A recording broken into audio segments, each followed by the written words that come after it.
Hello friends, welcome to back our YouTube education channel. आज के इस वीडियो में हम करने जा रहे हैं क्लास 9 गुजराती वर्ग बुक का चैप्टर नंबर 11 वारसागत, जिसके लेखक है दुर्गेश भास्कर राय ओझा। प्रश्नोत्तर क्वेश्चन नंबर 1, नीचेના પ્રશ્નોના સવિસ્તાર उत्तर લખો। तो यहाँ पे इस क्वेश्चन के आंसर ये है, મોહનના પિતા રામશંકર હતા। તેમની જમીન છેલ્લા 10 વર્ષથી મગન ખેડતો હતો। મગન દાળ તડકો કે વરસાદ કશુંય ગણકાર્યા વિના મહેનત કરતો।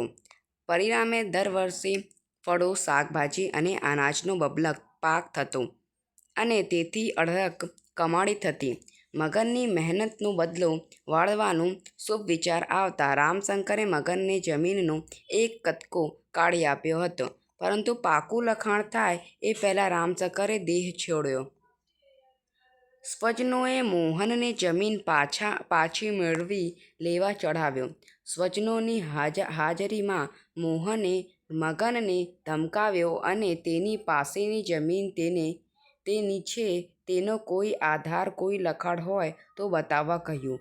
પછી તેને કાગળ પર સહી કરવા કહ્યું। મગને સહી કરી। મોહન બોલી ઉઠ્યો, આજથી આ જમીન કાયદેસરથી તારી થઈ ગઈ, લે સાચવ આ તારો દસ્તાવેજ।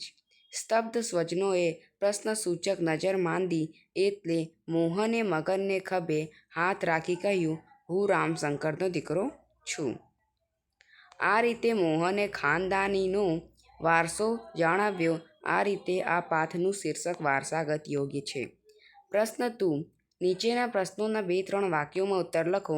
નંબર 1, રામશંકરે મગનને જમીનનો એક કટકો કેમ કાઢી આપ્યો? એન્સર है, મગન રામશંકરની જમીનનું છેલ્લા 10 વર્ષથી જતન કરતો હતો। દાળ તડકો કે વરસાદ કશુંય ગણકાર્યા વિના તેણે તેમાંથી અઢળક કમાણી કરાવી આપી હતી। તેથી રામશંકરને તેની આ મહેનતનો બદલે વાળવાનો શુભ વિચાર આવતા તેમણે જમીનનો એક કટકો મગનને કાઢી આપ્યો। સ્વજનોએ મોહનને કઈ સલાહ આપી? સ્વજનોએ મોહનને મગન પાસેથી જમીન પાછી લઈ લેવા સલાહ આપી। તેમણે કહ્યું, તારા બાપે આ જમીન મગનને આપી એ સાચું, પણ એનો પુરાવો ક્યાં છે? વહેવારું બન। 3 નંબર, મગને દસ્તાવેજમાં સહી કેમ કરી આપી? મગને કહ્યું કે તમારા બાપુ રામશંકરની કૃપાથી આ મારી જમીનમાં સોનાનો સરચ ઉગ્યો છે। આ સાંભળી તરત જ મોહને તેને ધમકાવતા પૂછ્યું કે આ જમીન તારી છે? એનો કોઈ આધાર, કોઈ લખાણ છે તારી પાસે? મોહનના આવા શબ્દો સાંભળીને મગને દસ્તાવેજમાં સાઈન કરી આપી। 4 નંબર, હું રામશંકરનો દીકરો છું। આ વિધાન દ્વારા મોહન શું કહેવા માંગે છે? હું રામશંકરનો દીકરો છું આ વિધાન દ્વારા મોહન કહેવા માંગે છે કે મારા પિતાના સંસ્કાર મને વારસામાં મળ્યા છે, તેમની જેમ હું પણ ઉદાર છું। હું પિતાએ ઉદાર ભાવે આપેલી જમીન પાછી ન લઈ શકું। ખાનદાની મને વારસામાં મળેલી છે। પ્રશ્ન નંબર 3, નીચેના પ્રશ્નોના એક વાક્યમાં ઉત્તર લખો। નંબર 1, મગનની મહેનતનો બદલો વાળવાનો શુભ વિચાર કોને આવ્યો? મગનની મહેનતનો બદલો વાળવાનો શુભ વિચાર રામશંકરને આવ્યો। સેકન્ડ નંબર, મોહનના પિતાનું નામ શું હતું? એન્સર, મોહનના પિતાનું નામ રામશંકર હતું। 3 નંબર, રામશંકરની જમીન મગન કેટલા વર્ષથી ખેડતો હતો? રામશંકરની જમીન મગન છેલ્લા 10 વર્ષથી ખેડતો હતો। 4 નંબર, મોહનને મગન પાસેથી જમીન પાછી લઈ લેવાની સલાહ કોણે આપી?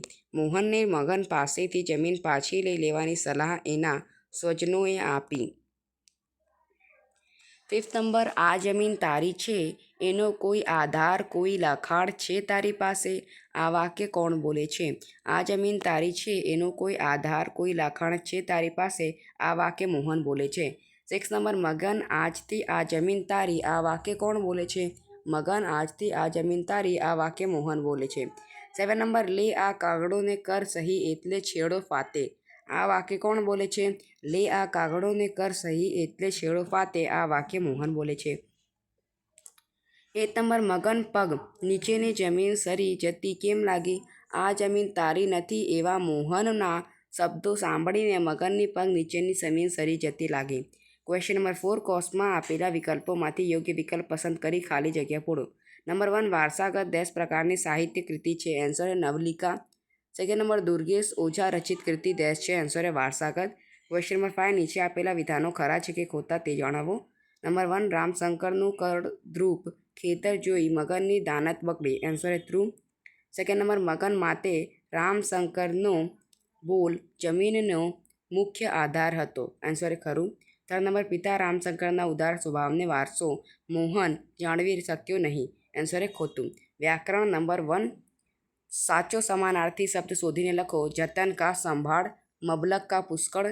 सेकेंड नंबर साचो विरुद्धार्थी शब्द शोधीने लखो. आधार का निराधार. सेकेंड नंबर करद्रुप का उज्ज्वल उज्जवल. फिर आता है आपका क्वेश्चन नंबर 3 जिसमें आपको जोड़नी लिखनी है. तो फर्स्ट में आएगा अ दस्तावेज, सेकेंड में आएगा आपका अ शाक भाजी. क्वेश्चन नंबर 4 जिसमें आपका सबसे पहले आएगा अनाज, सेकेंड में आएगा आज, थर्ड में आवशे दाड़, फोर्थ में तड़को, फिफ्थ में दस्तावेज, सिक्स्थ में वरसाद. क्वेश्चन नंबर 5 लिंग शब्द ओळखना है. तो सबसे पहले आएगा पुल्लिंग में तड़को, सेकेंड नपुंसकलिंग में लखाण. क्वेश्चन नंबर 6 वचन बदलो. कुटुंब में कुटुंबों, खेतरों में खेतर. क्वेश्चन नंबर 7 अनुग लिखना है. तो अनुग है नी माँ. क्वेश्चन नंबर 8 नाम योगी लिखना है. तो नीचे नी. क्वेश्चन नंबर 9 जो कि है शब्द समूह के लिए एक शब्द लिखना है. तो अधिकृत लखाण तो दस्तावेज. पुष्कण पाक के निपज आवे तेवी. तो करद्रुप. रूढ़ि प्रयोग लिखना है. तो सोनानी सूरज उगावे तो खूब आनंद थवो. पग नीचेनी जमीन सरी जवी तो आघात लागवो. क्वेश्चन नंबर 11 जिसमें ये जो है आपका प्रश्न सूचक वो है उपपद समास. क्वेश्चन नंबर 12 जिसमें आपको ये जो वाक्य है उसमें से विशेषण बताना है. तो वो है करद्रुप. क्वेश्चन नंबर 13 जिसमें आपको क्रिया विशेषण बताना है. आज थी का तो वो है समयवाचक.